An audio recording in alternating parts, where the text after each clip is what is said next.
My name is Tyler. We run some cows and we cut hay, and do a little farming here and there. I run a mobile welding business on the side. It's WT Welding. I work full time at a production facility right down the road here, so the welding and the farming's kind of a part-time gig.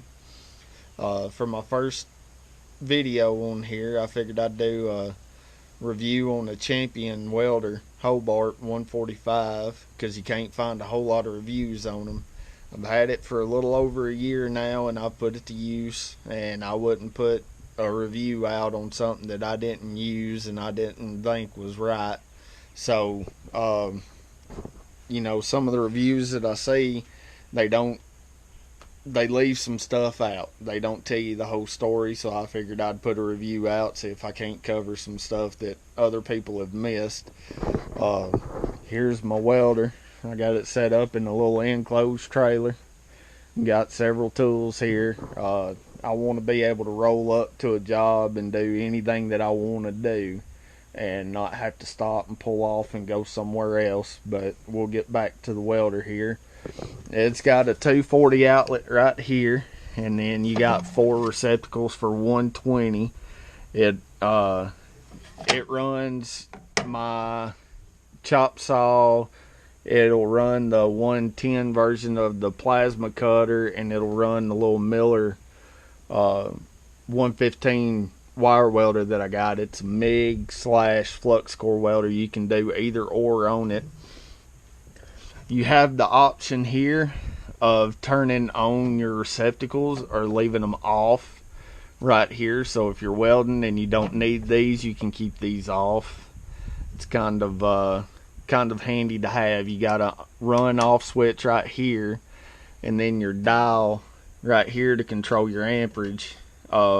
And one thing that nobody really tells you is if you're running anything off of your 240 and your receptacles over here, you need to turn it all the way to max to get the full power off of this right here to run your stuff that you're running.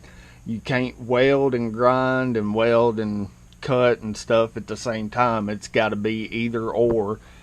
Right here's got a diagram for your electrodes that you use and that you can run. It says 532nd, but I have ran bigger. It says that it is a 4500 watt generator and a 145 amp DC welder. I haven't come across anything yet that I haven't been able to weld. I've ran some pretty big rods on it, and I've ran a lot of rods through it, and it's done everything that I've needed it to do. You've got an option that you can ground it to whatever if you got it on a truck bed, or I could ground it to the trailer right here just to give you a little bit of extra groundage right there.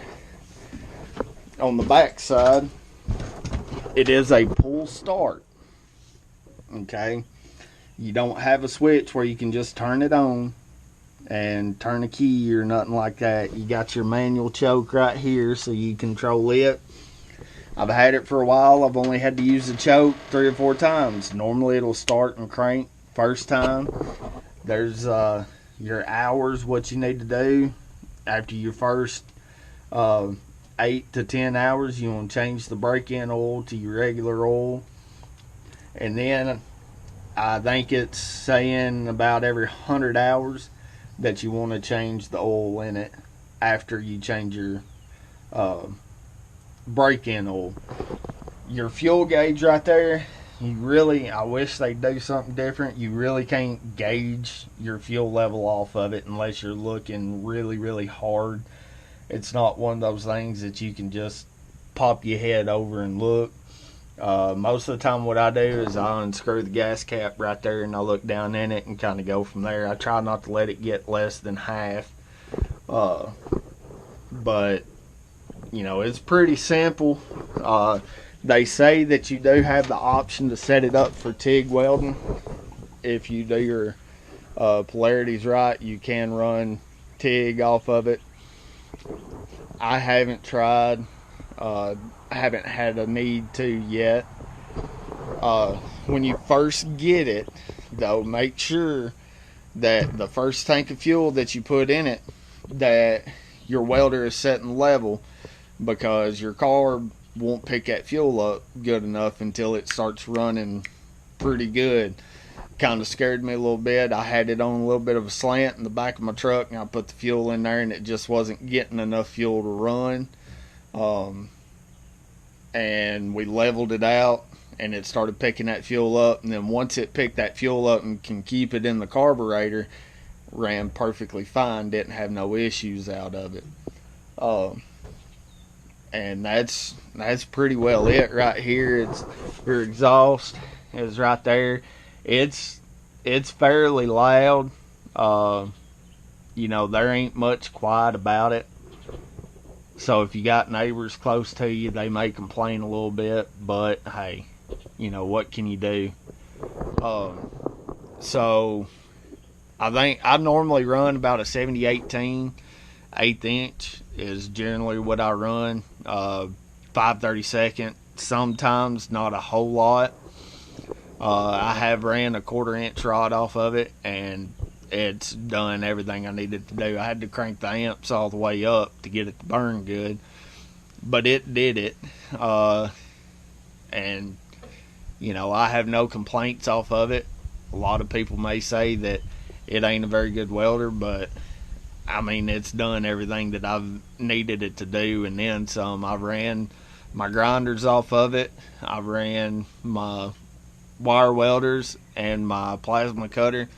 My plasma cutter can do 110 or 220, and I've ran it off at 220, and it has cut through everything that I've put it to. So I hope you enjoyed the review on the welder. If you got any questions, drop them in the comments. If you want to see more videos, hit the like and the subscribe button, and I'll try to put out as many videos as I can. Thank you. Y'all have a good day.